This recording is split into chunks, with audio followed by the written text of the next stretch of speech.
Welcome everyone to Let's Talk Education. I'm Perry Klein. I'm the Associate Dean in the Faculty of Education. This is our speaker series that we host twice a year. Usually we're at the London Public Library Centre branch, so those of you who have joined us before will know that. But today, because of COVID, we're doing this presentation for the first time over the internet. The Let's Talk Education series is one that we invite all members of the London community to attend. It's designed for teachers, for parents, for other members of the education system, and for the community in general. I'd like to thank a couple of people for helping to organize tonight's talk. Jen Heidenheim from the Research Office in the Faculty of Education is the person who may have sent you the initial announcement for tonight's talk. If you're interested in joining us for more community speaker events, then send Jen your email and she'll add you to our list of notices. I'd also like to thank Ruppreet Sakand Mouton for being the moderator tonight and providing technical support. Okay, a few points about Collaborate. If you're having difficulty with your Collaborate, then send a chat message to Ruppreet. You'll see the chat at the bottom of your screen toward the right-hand side. It's a speech bubble, and Ruppreet will probably be able to help you. You'll also see a little cogwheel in the bottom right corner. And if you click on that, that will help you to set up your headphones and computer speaker. Something to do is to allow Collaborate UE to access your headphones or your speakers. A few other tips. If you're on a Mac and you can't hear and you follow the steps I've already mentioned, then on your keyboard, click Command plus M, and that will unmute your speakers. During the talk, we're going to ask you to mute your microphone. That's because the microphones of all the people in the audience will provide background noise. And so to help us to hear the speaker more clearly, you can keep your microphone muted. That would be great. To get a smooth connection, we suggest that you shut off your video. So we'll all be seeing the image of the speaker, but for now, our images won't be shared on the screen. If you find your connections dropping or if it's slow, a few things that you can do are pause streaming on other devices in your home. Also, if you have other tabs or applications open on your computer, then you can close that so that more capacity is available for Collaborate AE. Okay, now I'd like to introduce Dr. Karen Bax. Karen is a clinical psychologist and she's an assistant professor in the Faculty of Education at Western University. Dr. Bax is also the director of Western's Mary J. Wright Research and Education Center at Marymount. That's a university and community collaboration that supports and studies child development. Dr. Bax's research focuses on social and emotional learning and self-regulation, particularly for children who have experienced adversity. The title of Dr. Bax's talk tonight is Resilience Can Be Learned, Helping Children Bounce Back from Stress and Anxiety. Welcome, Karen. Thank you.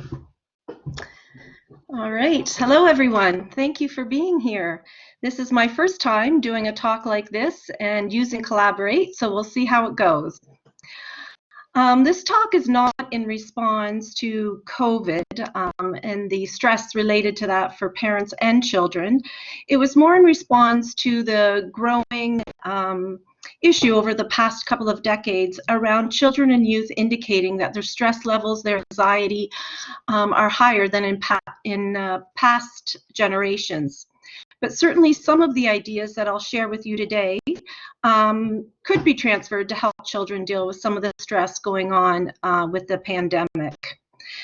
This talk is really an introduction to many of the areas that I'm going to talk about.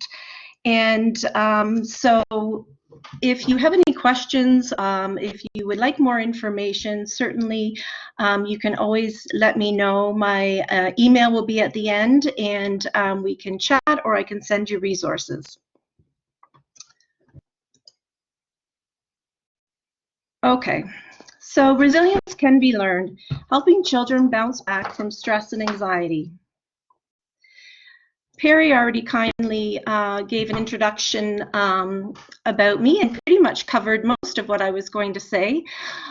Just that I'm a clinical psychologist, that I'm really interested in helping children and families build resiliency, self-regulation, and part of research has been working with Marymount Children's Center in creating a community program for children and their parents called Making Mindfulness Matter, and it's really about building resiliency within the family.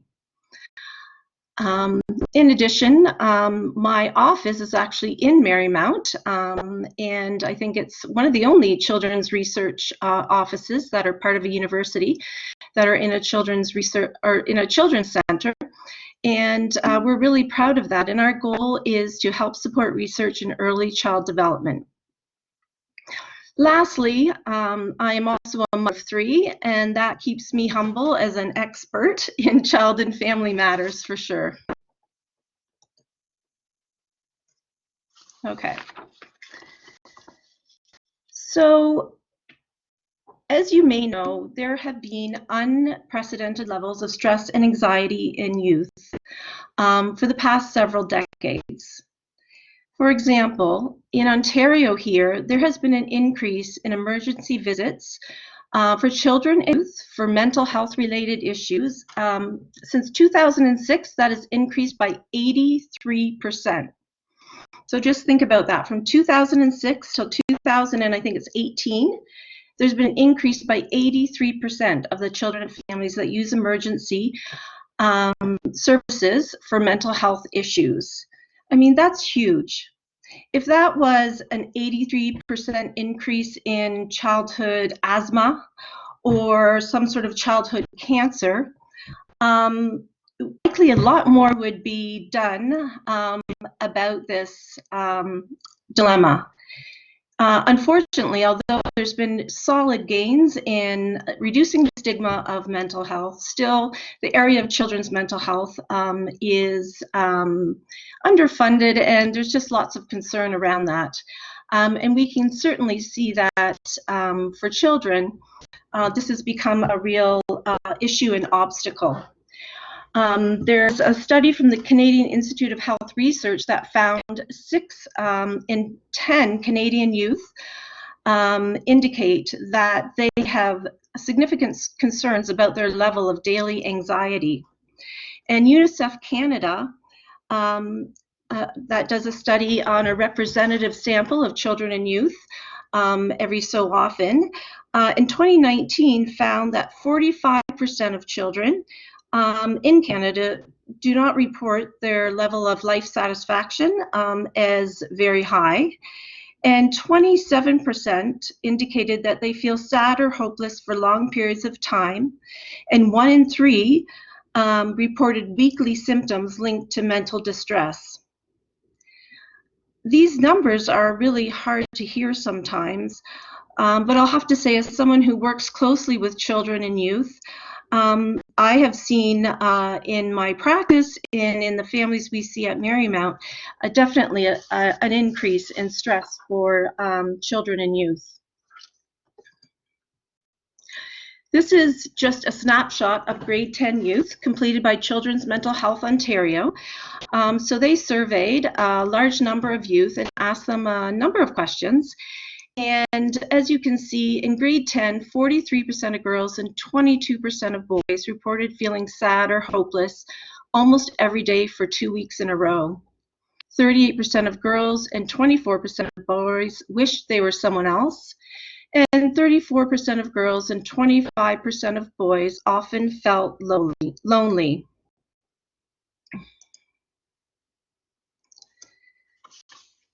The impact that this stress seems to be having on children is this increase in problems with mental health. Research looking at stress in children, and particularly chronic stress and ongoing stress, indicates that stress can impair a number of areas of child development. One is the development of self-regulation, of being able to regulate those strong emotions and behaviors that go along with it. Another is that we know children bring their stress to school. We know that many children find school stressful. And stress has been found to also interfere with learning for children and school success. Stress can result in mental health problems. 70% of mental health challenges have their onset in childhood and youth. Research also indicates that children who experience more stressors in their lives are especially vulnerable to all of these areas. So given all of that information, it's no surprise that there seems to be a real mental health crisis facing children in Ontario and around the world. So how did we get to this crisis? How did we get to a point where so many children are telling us, it's their experience, that they're really suffering, that their emotional well-being is not where it should be? There's no easy answers to this. Certainly it is multifactorial, but two of the key ones that I'm going to talk to you about today are technology and social media, and this idea of modern parenting. Don't worry, there will not be parent blaming here. I have 3 children, and people in glass houses do not throw stones. So smartphone use and social media.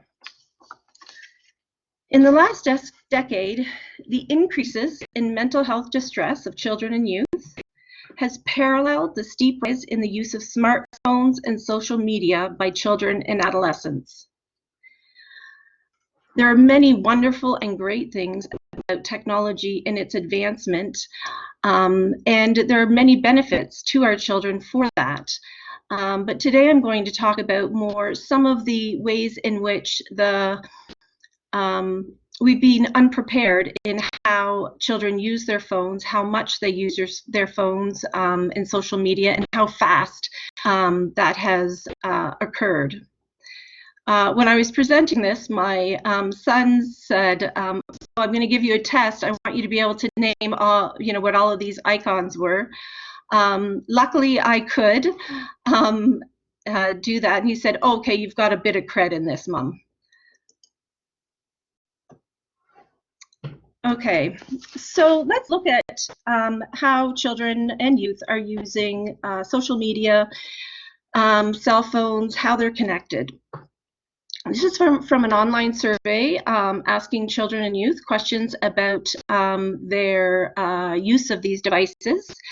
And this is a Canadian survey. They asked 5,500 children in grades 4 to 11 across Canada. And what they found was almost 25% of children in grade 4 said that they had their own cell phone. And that rose to 85% in grade 11. Now this is 2013, a good 7 years ago. My guess would be that that has grown even more in terms of the numbers of children who say they have a phone. Again, in 2013, the most frequent online activities reported by students in grades 4 to 6, so pretty young, 30% said they had a Facebook account, 16 said they had a Twitter account, and this is in spite of the fact that they're actually not supposed to have either of those types of accounts until they're 13 years old. Of course, now there's other social media, such as Snapchat, Instagram, TikTok, and likely some of those statistics have risen. Where are children spending their time?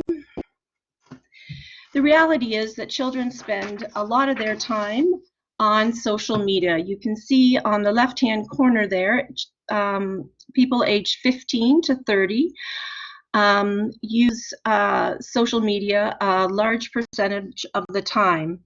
And what that means is that they're spending probably more time with their peers online than they are face-to-face with their peers. So they may not be gaining that experience of learning how to cultivate deeper real-life relationships.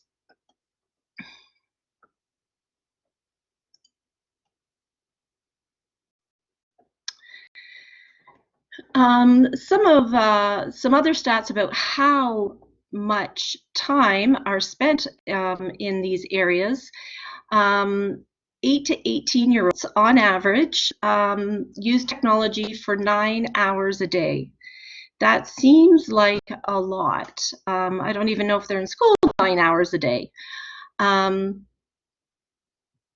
the average person, so this is child, adolescent, or adult, this is a number of studies, they found check their phone anywhere from 52 to 150 times per day.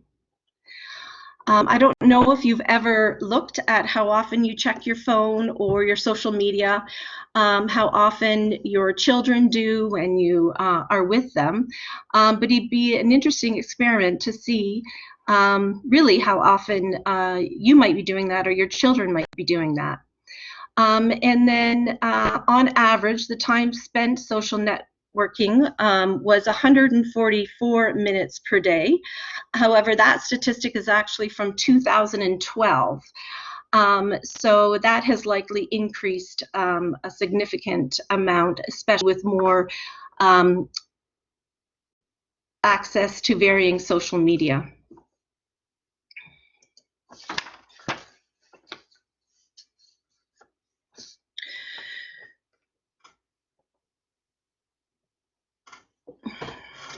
There are numerous studies looking at use of smartphones, use of social media, use of technology, and its impact on children and youth.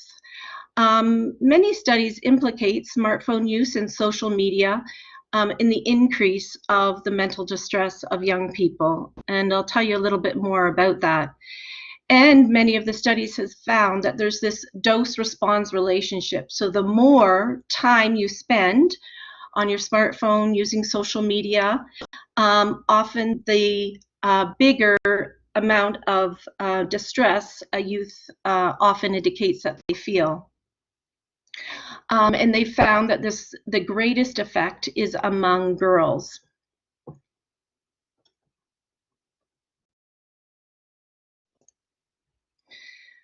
In terms of social media, some of the ways research has found that it is associated with negative mental health is through youth having concerns around privacy. So did what they said in one text get shared to another person, or did that teacher see what they wrote about them? Did that picture get shared? Was that taken with, where was that picture taken? Was it taken with permission? Who saw that? Did so-and-so see that? In my practice, I see many young people very concerned about some of the things that have been shared around what they said or pictures taken of them without their permission that have been shared. And we certainly know that there's been some really detrimental cases, even here in Canada, of privacy issues around social media that have resulted in young people killing themselves. Another finding is this desire to be liked and to seem attractive. Young people indicate that one of the most important pieces, apart from talking with their friends or doing things with their friends on social media, is how they look and how many likes they have. They indicated that in one study they indicated that they spent more time concerned about how they look or altering how they're looking, their photograph or the angle in which they're taking that photograph, more so than the actual content of what going on between them and the person on the other side of the screen. So this phenomena, which is really part of child development, just gets exacerbated when the access to social media is there, and children have access to that much of the time. In addition, this idea of social comparison it comes up for children and youth. Teens said that spending time on social media brings worry about how they seem compared to other people. A long time ago, right, people went to school, there was the social comparison of themselves and their classmates or their the people in their neighborhood, and that was all. Now that social comparison for youth is, essentially with the whole world. It's with looking at other youth feeds that they don't even know. It's looking at kids from another high school that they just kind of know about in the same city. It's with kids of different ages. It's really that social comparison has really exacerbated and increased to a point where I think children just developmentally aren't really ready to handle that amount of concern about how they look and the social comparison to other youth their age. And then finally, this social part of life, this social media life, it doesn't often stop for young people. It can go on for 24 hours, 7 days a week, depending on how often or how much they're on their devices. Back in time, not that long ago, your social life kind of stopped when you went home, unless you hung out with friends in your neighborhood or things like that. It was the telephone that we had and nothing more. Now, children are bombarded with issues around privacy and the social comparison pieces and who likes them and who doesn't, and are they being included in things. That's going on for them. Such a large amount of their day compared to just a couple of generations ago, that's got to be very, very stressful. And really, these ideas, this privacy, desire to be liked, social comparison, they're not new ideas to youth, but in this world of social media, they're constantly part of being a youth.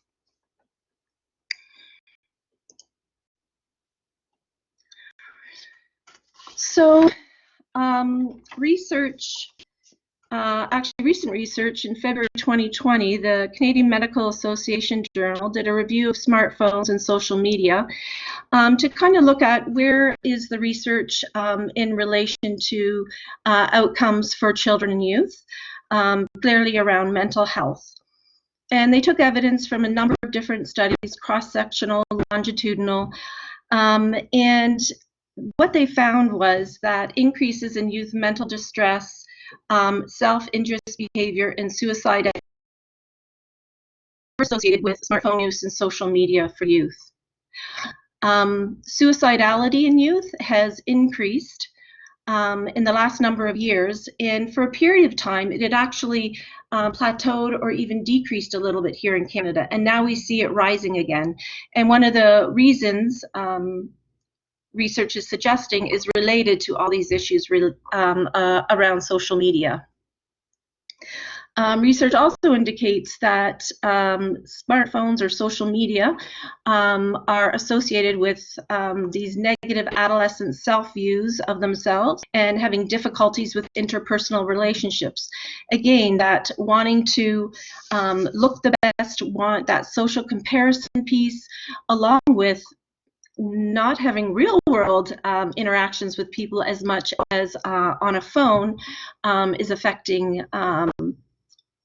some of those areas.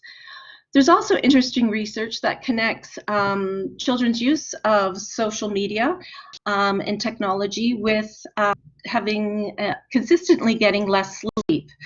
And there are a number of issues related to children getting less sleep, particularly around their functioning at school and how well they do in school and their ability to concentrate. And it also greatly can affect their mood. And then finally, we see that smartphones are also implicated in the negative effects on being able to concentrate and focus, and on academic performance itself. And then finally, there are associations between lower social and emotional functioning and smartphone and social media use. So youth who use a lot of social media and smartphone, we're seeing tend to have less social emotional functioning and development. And a case in point are certainly many of the youth that we see who don't seem ready to head off to college or university as in previous generations. For whatever reason, some of them related to less ability to grow those social and emotional skills. That appears to be a major stressor for young people.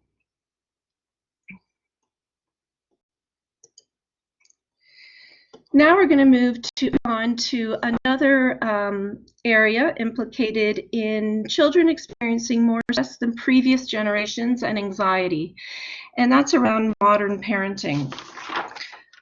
In the 1970s, no, before the 1970s, parenting wasn't really a verb, it was just what you did. You were a parent, you did your thing as a parent. In around the 1970s, there actually became a huge increase of interest in parenting as a verb, and parenting books. So that's the time books like Penelope Leach came out, Your Baby, Your Child. James Dobson had one on discipline.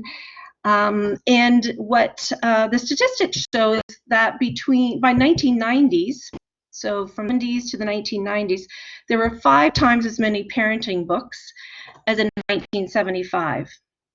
So this idea of modern parenting, this parenting really became an active sociological construct, an active thing in which parents thought about and people researched and etc. And that also, what's changed is a really big change from previous generations, from before the 70s, or 70s and before.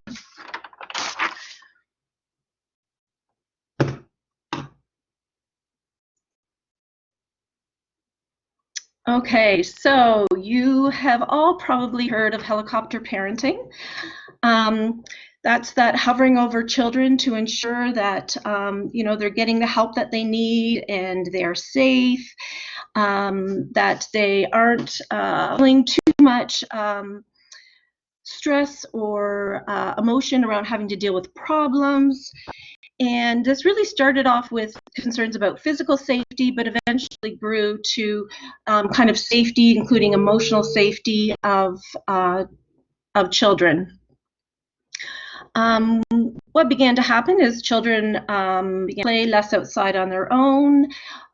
They would do that under parent supervision. What we saw was more and more programming for children. Even in families who found that hard on their pocketbook, began to take on this modern parenting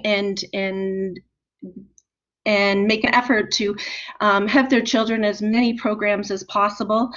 And the idea of setting up a play date, which in my parents' generation, my parents setting up a play date for me would have been very unusual. We were just sent to go outside and play with our neighborhood friends, and now there's very often very scheduled play dates of who, when, where, how.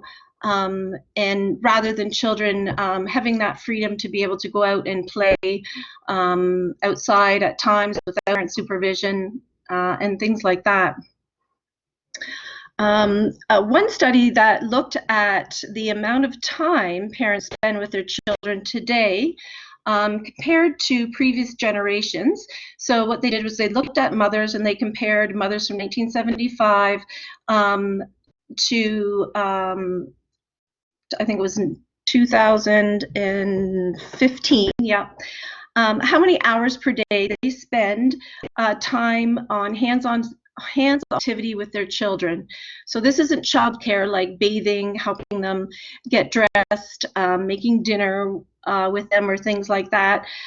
This is things like helping with homework, driving them to lessons or recitals or sports, maybe reading with them.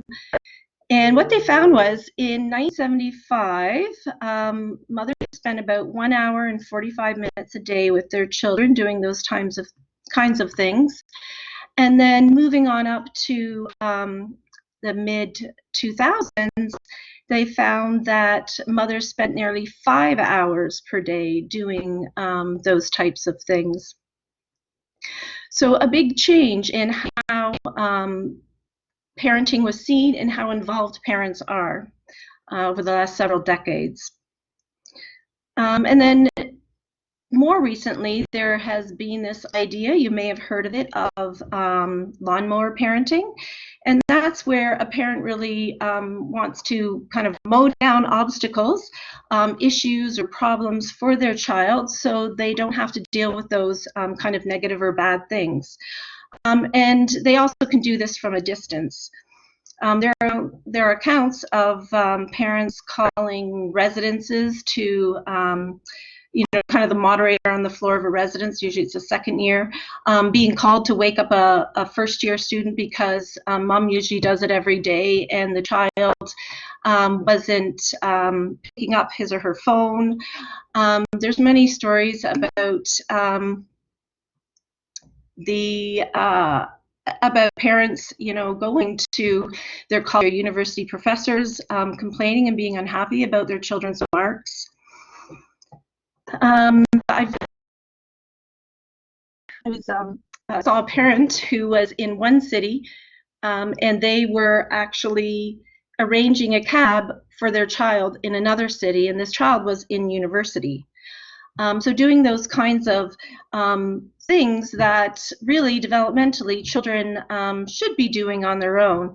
And of course, the lawnmower parenting, the big story of last year was parents in the US buying their children's admissions to post-secondary education to just kind of mow and clear the obstacles so that they could get in. Don't get me wrong, I think investing in children, spending time with our children is really, really important. But I think this phenomena of modern parenting, at times, we've swung too far in terms of helping our children adjust to everyday stressors and things that that they need to learn to be able to handle. And if you think about it, around this idea of modern parenting, what kind of messages are we giving our children? The world is stressful. I'm going to help deal with this. I'm going to take care of it. The world is not safe. These are two books that I actually own. And here's the message, Generation Stressed. And here is activities for children living in a stressful world. We're giving that message that life is stressful. We live in a stressful world. And also, children are getting the message that maybe they're not competent to be able to handle these kinds of things. So parents are doing it for them. In my child's school, I know that a couple of years ago they got rid of high jump because it was too dangerous. And I know in my nephew's school they got rid of, in his high school, they no longer offer football as an extracurricular sport, also because of concerns around safety. These are just two examples of, just some of the things that have really changed over time, and the messages that we're giving our kids.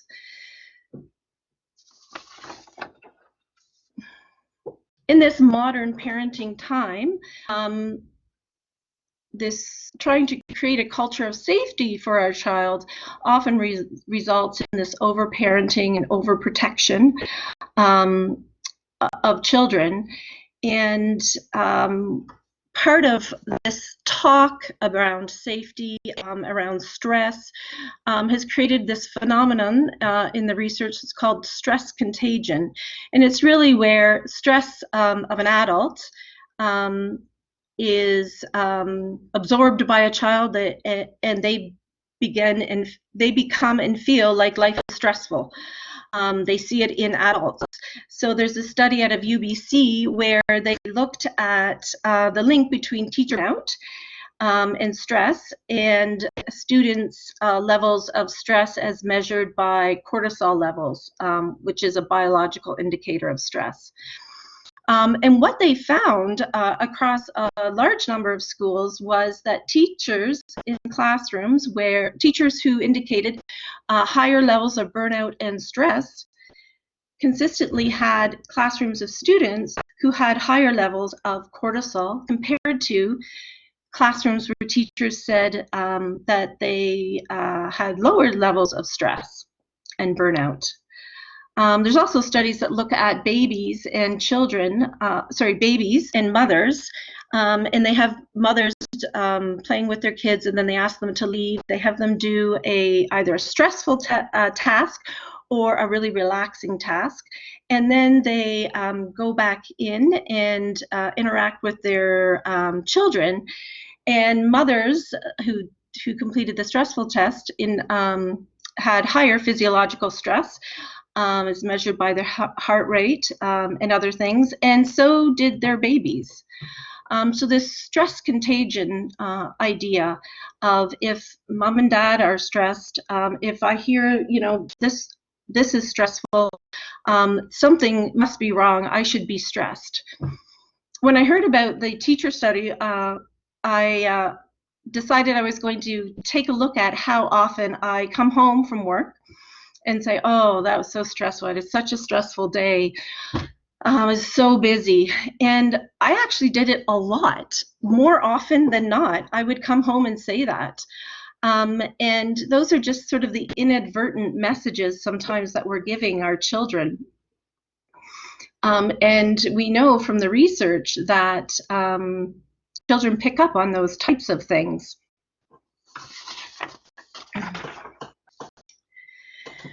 So there are a number of natural life stressors across the lifespan, and I wanted to get back to this idea of safety because more and more the idea of safety is being used not in relation to physical safety, but in relation to emotional safety. And this, I think, has also created heightened anxiety for children. Being occasionally excluded from a peer group, isn't an emotional safety issue. It's a natural life stressor that children need to learn to deal with. It can affect them negatively in terms of emotion, but it's not an emotional safety issue. Or a teacher becoming angry and swearing. So back when my 24-year-old was in grade 8, she had this grade 8 teacher who swore. And I remember some parents being very upset by that and thinking that that was very harmful for their child to hear. A parent usually swearing, if most kids have heard that at home, but somehow this was just not creating a safe classroom environment. This teacher once becoming very, very angry and swearing. So the idea of physical safety and emotional safety has also, in some ways, become overlapped, and that hasn't necessarily been a healthy thing for our children either.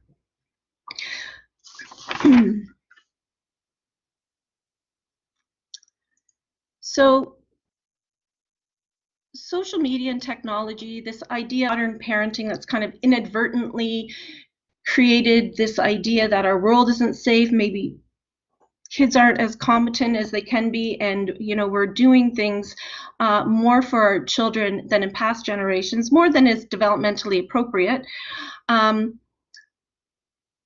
are some of the areas that are contributing to stress and anxiety that our children feel. So how can you as a parent or even a teacher help children be more resilient? Resiliency is the ability to bounce back from stress. That means you'll be able to deal with it, learn to deal with it, and get back to that sense of calmness again. It's something that can be nurtured in children, and resiliency, children who show that they have resiliency definitely indicate that they have better social skills, emotional skills, are more adaptable, and have less mental health problems. So how do we do this? Well, the great thing is resiliency can be learned. The more often an experience is repeated, the stronger the neural connection in the brain. For example, if you're learning a new sport, or a child's learning piano, it starts off very laborsome. It takes a lot of effort. It's slow, doesn't sound that great.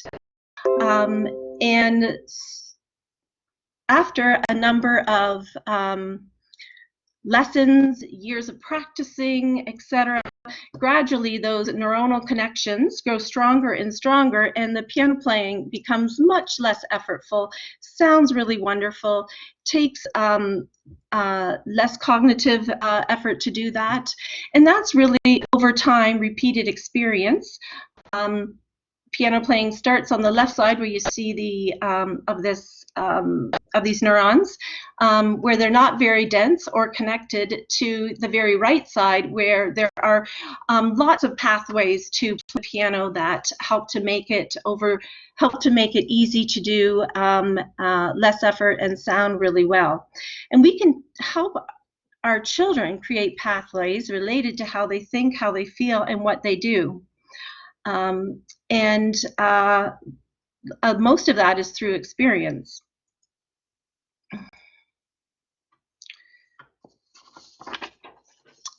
So how can you help your children or children in your class be more resilient? First of all, you need to recognize what you can control and what you cannot control. Or teacher. If you look at this slide, think to yourself, what areas can I control? Oh, it's a PDF. So you've already got the arrows. These were supposed to fly in. The black arrows were supposed to fly in.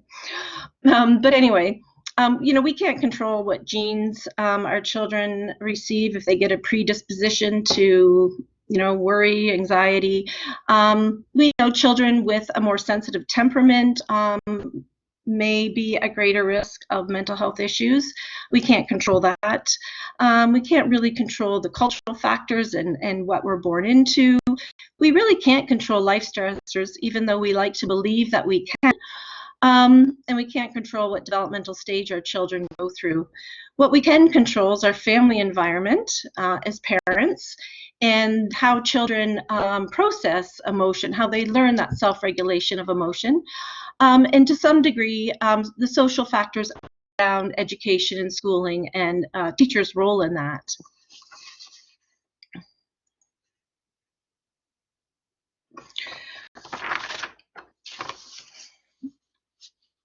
So in relation to the two controllable factors, the family factors, school factors, and the emotional processing, really teaching resiliency begins with the adult. It begins with you. Neuroscience research suggests that emotions and social beings are they're kind of contagious. And so often what we serve to a child or a youth, they will return. So if they do something and you become very, very angry, most often that child's going to return anger to you. And if you heighten that with a threat, I'm going to take away your phone for 2 days, they're likely to come back and say, I don't care, take it for a week, right? What we serve, we often get in return from children and youth. So part of teaching resiliency is being able to regulate yourself so that you can help regulate your child, so that co-regulation piece. In the Making Mindfulness Matter program for children and families around building resilience, this is one of the activities we do with the parents. And it's gotten a lot of ahas from parents. So we say, imagine there's a video recording device in your child's brain. It takes notes about how you handle stress, obstacles, fears. It never stops recording, and it seems to just pay really special attention to events that are more intense and emotional. This recorder saves the memories as a guide for your child for handling life. The more they retrieve and use these memories, the more automatic they become. And then we ask them to reflect, what did your child record today in your interaction with them? Because children learn from us. And we can teach children by showing our own emotional regulation and processing and being a role model for handling stress. Resiliency can be learned, so that experience of growing the neurons. When there's a problem, helping your child to be part of that experience, to be able to appropriately learn to deal with it, it is important. So taking your child to parent-teacher interviews, I never understood why they call them parent-teacher interviews, because most often the child, especially obviously when they're older, being part of that process is really important. It's their learning we're talking about. Bring your child to help sort out repetitive peer issues at school rather than going just to the teacher. That could be something that can be done. You can model it for your grade 4 child. You can go and support your grade 8 child as they talk to the teacher about their concerns and be there for them. But children are going to learn how to deal with those kinds of things. They're going to learn to handle the emotions that go with them only if they experience it.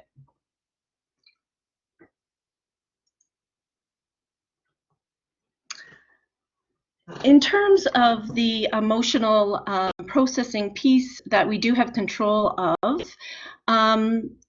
a really important piece of building resiliency in children is teaching them that emotions are helpful and how to cope with them.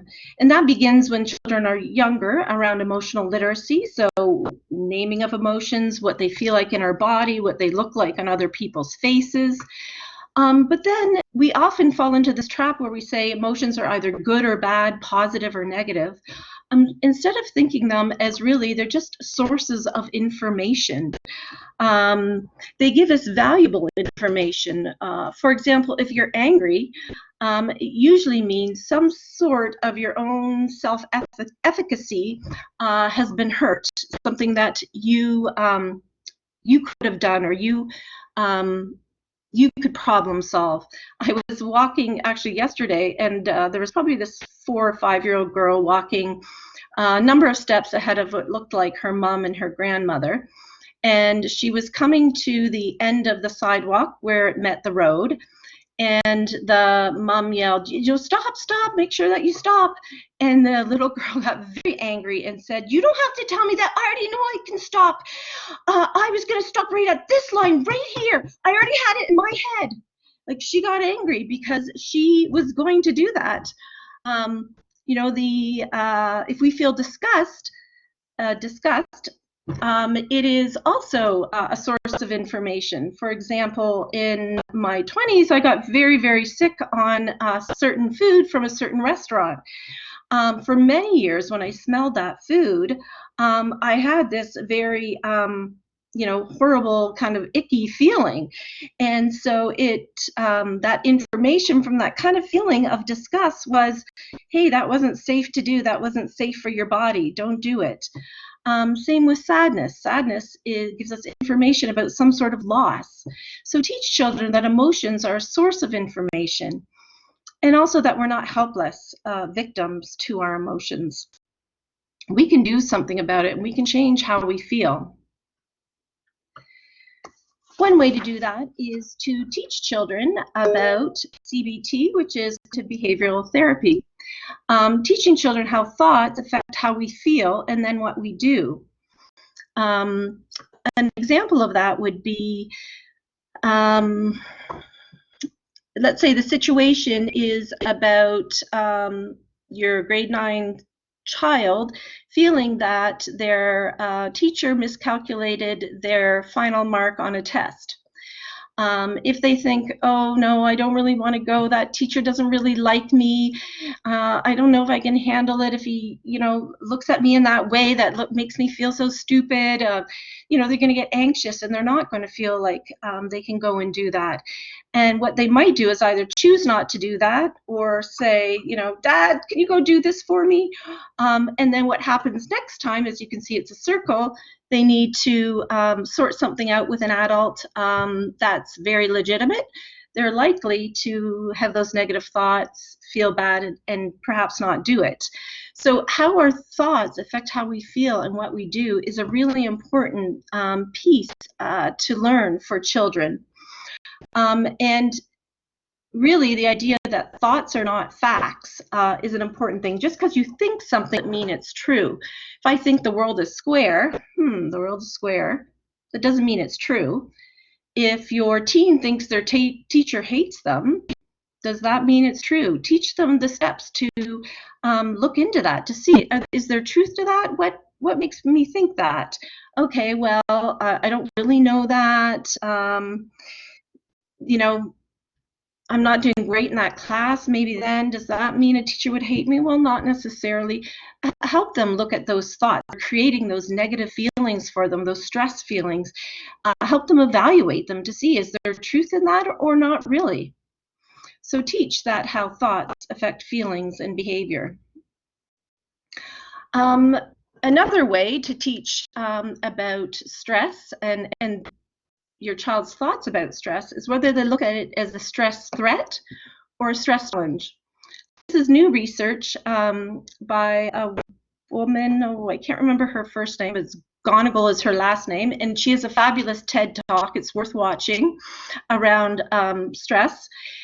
And it's really looks, what they did was they looked at 30,000 adults over 8 years, and every year they asked them, how much stress have you had in the last year in your life, and do you believe stress is harmful for your health? And then what they did later on is look at the death records of these people. And what they found was people consistently had an increased risk of dying if they believed stress was harmful for them, whether or not they indicated they had high stress or lower stress overall in those 8 years. So how we perceive stress, do we see it as a threat or something bad, or can we see it as a challenge? Is there some benefit, something positive that can come out of that? That's worth talking about in terms of something your child may not want to do. Let's look at this as a challenge. What is something positive that can come out of that? Well, if you go and talk to that teacher, you might get Kelly McGonigal. Thank you, Rebecca. If you go and talk to that teacher and say, I think you miscalculated all of my marks on this test, you may end up with a higher mark, right? They may say, oh yes, I agree, I miscalculated. You may learn that it's not so hard to go and talk to a teacher about things like that, right? There's so looking at it as a challenge, that something they can do, something they can learn from, something benefit can come out of it, is another way of looking at how your thoughts affect how you feel.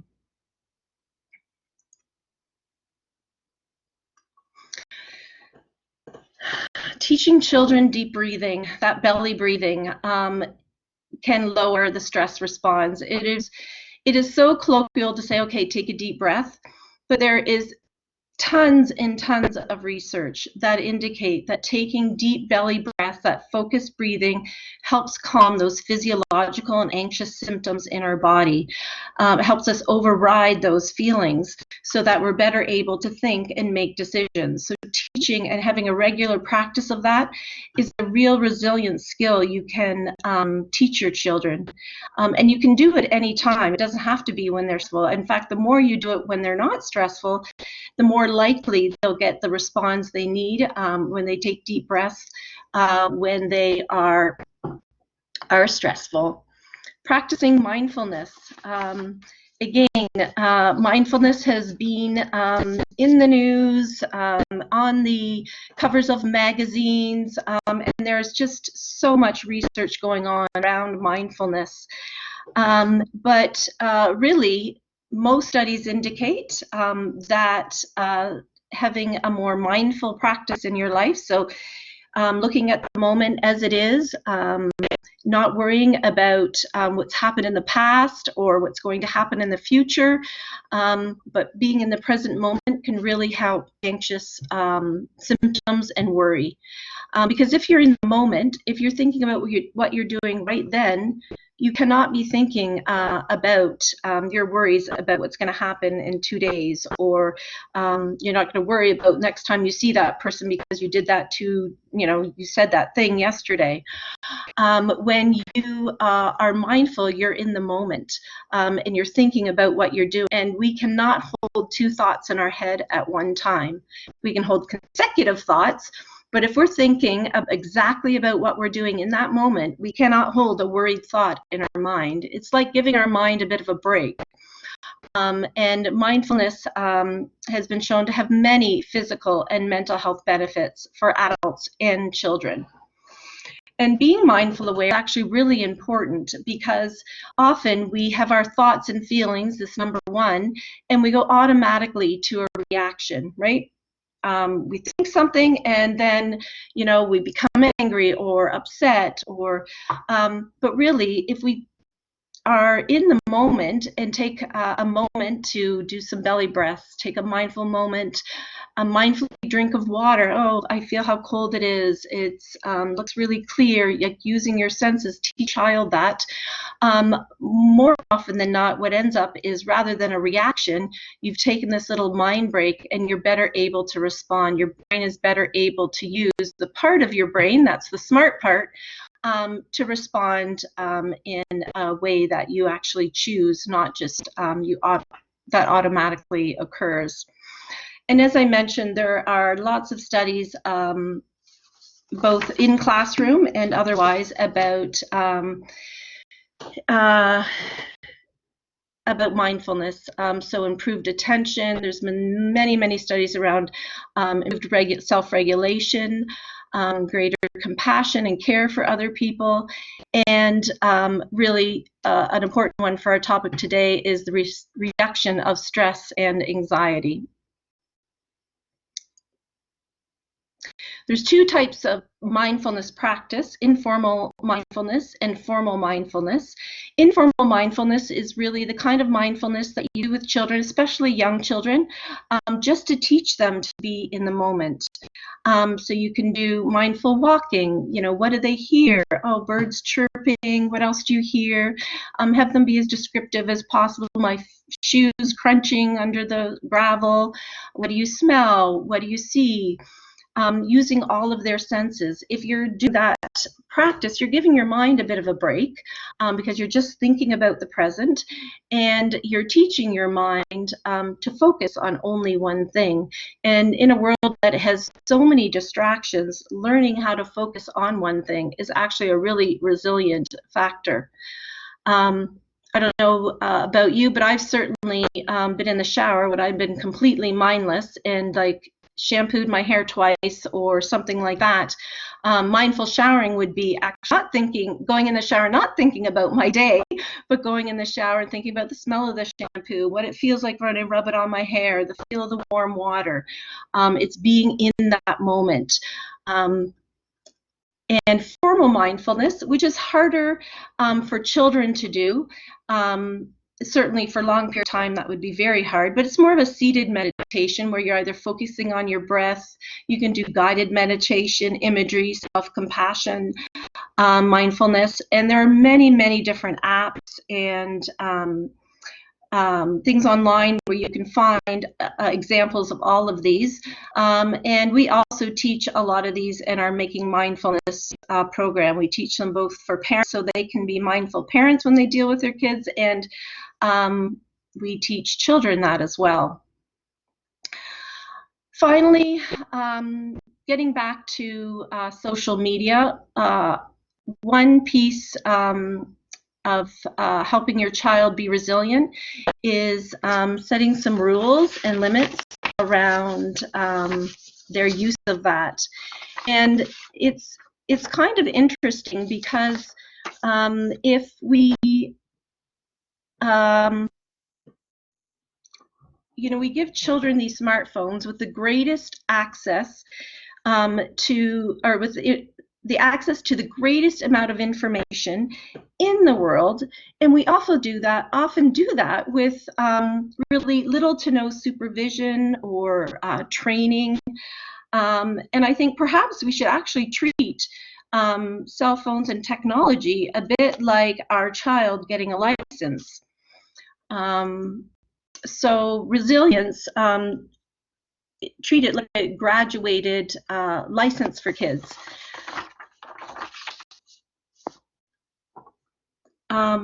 So one way to do that, and this takes effort, I'll be honest, it takes a lot of effort, especially from parents my age who didn't grow up with this kind of technology, to learn about it, to understand it,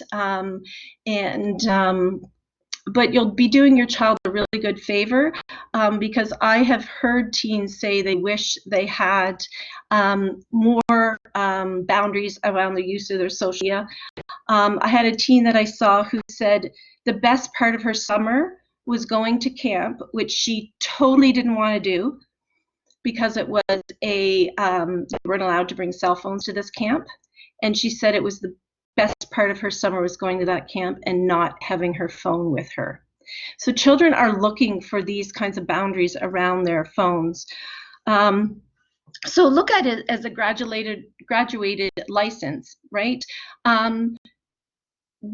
Talking to kids about the rules and risks according to their age of using smartphones and social media, being aware of the privacy settings and how parents can set some of those up, especially for kids in the younger grades who you may be getting a phone for. You know, it's an ironic thing that if a stranger is lurking in a playground or a park nearby, we can really easily spot them.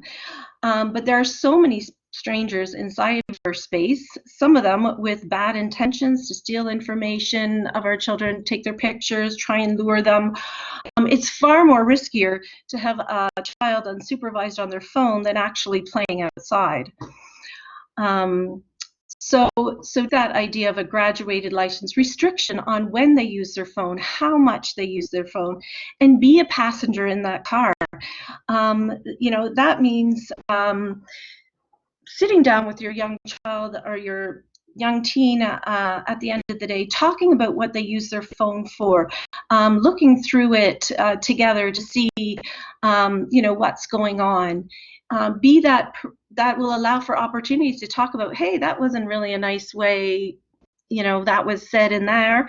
What would be a better way to do that? You know, sometimes, and you can have those conversations. It takes effort as a parent. Be that passenger in that car as they're holding their phone, you know, with their, what is it, G1 license.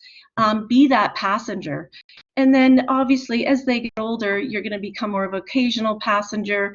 There'll be new rules and risks to use because there's new apps and things happening all the time.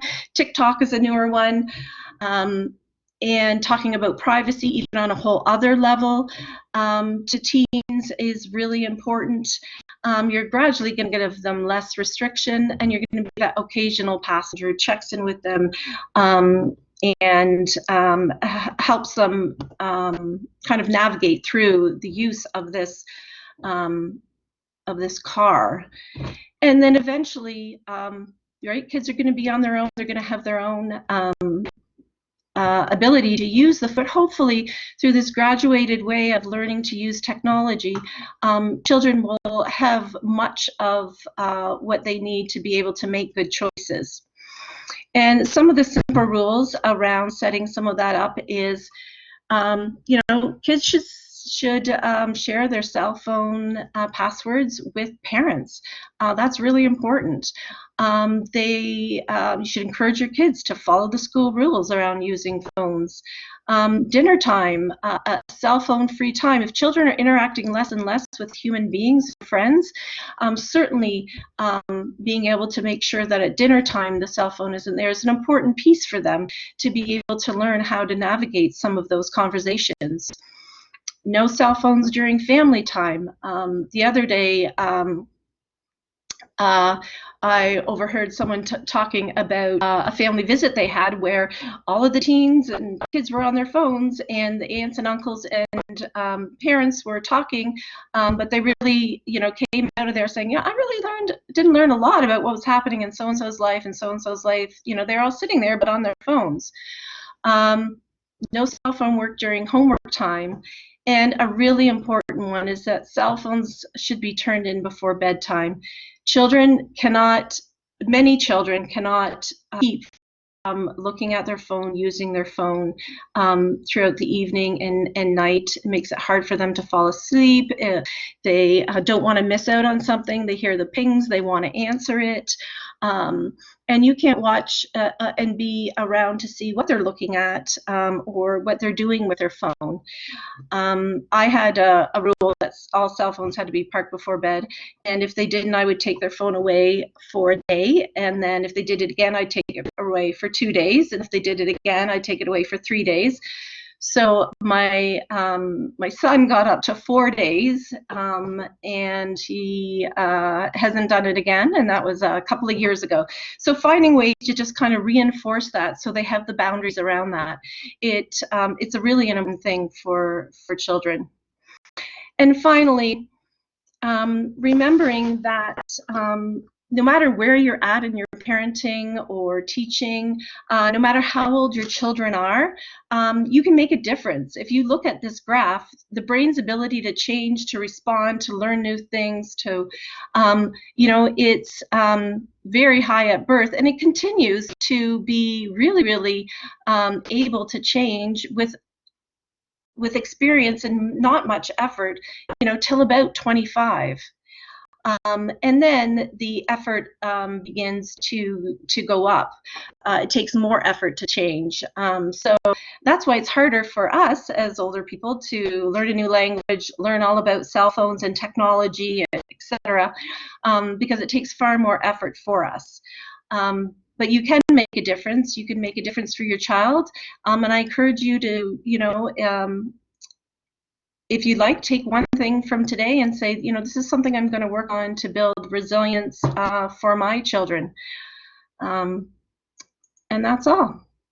I have a list of resources that people can certainly get. I have many more. These are some of my favorite ones. The letgrow.org is around just letting children experience life in a way that is safe, but they're able to do more things on their own that are appropriate. There's wonderful, great apps. This NewYorkTimes.com, Mindfulness for Children, is a fabulous place to go. It has all developmental stages. Marymount recently made a mindfulness booklet for children that you can get online.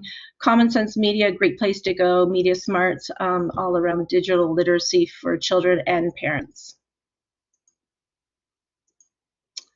And that's all. This is my email at the top, kbax@uwo.ca. I really welcome any comments or any further information you would like. As I said, I touched on a few things that, the whole emotional literacy piece for parents, emotionally focused family therapy is a whole, a couple of hours of teaching those kinds of things to parents. Again, mindfulness and things like that. So I really welcome anyone who would like to make a comment or would like some more information. Thank you so much. Okay, Repreet, can you hear me? Yes. Would you like me to share the video link? Or Sure. yes. Okay. We'll share it to who? Oh, out there? On the screen. I mean, if yes. Okay. Thanks. I'm not going to ask for questions because we're over time, but I certainly hope that if people have any, I would love to answer them or point them into the direction of learning more about any of these topics.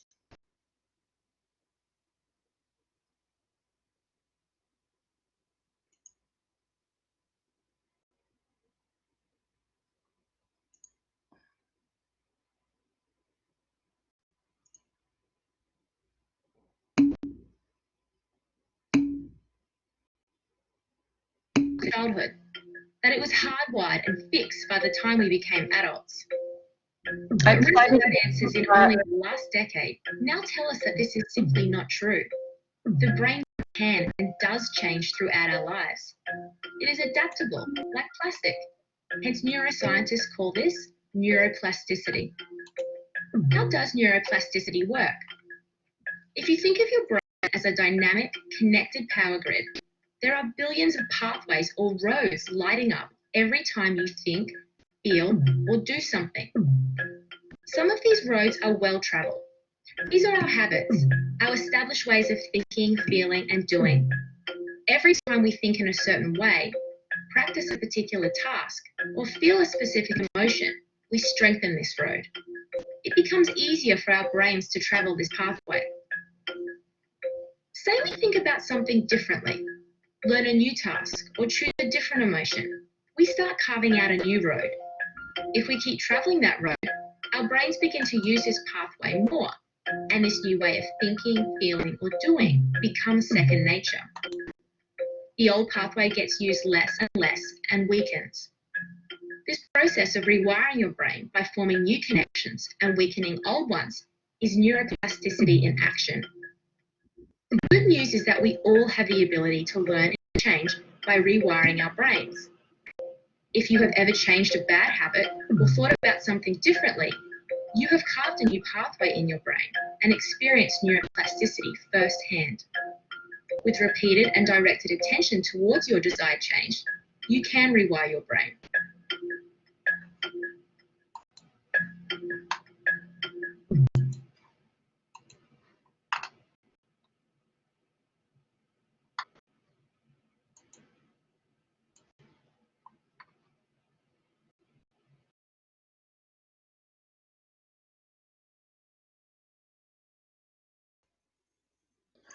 Thanks, Repreet, for all your help. You're welcome, Karen. That was a wonderful presentation. You're a collaborator wizard. Thank you.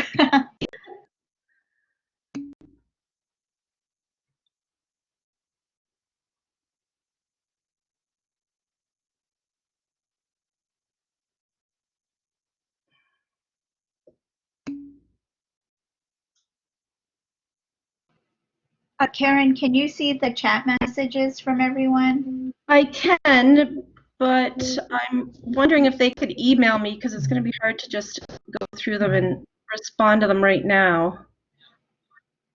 Oh, true. Can we ask them to email? Yes.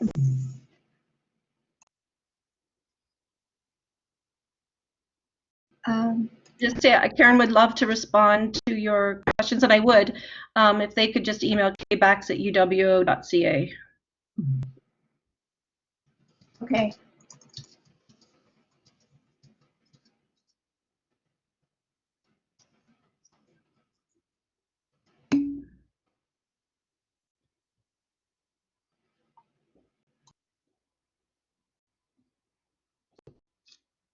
Oh, it's Kbax, not P. KBAX.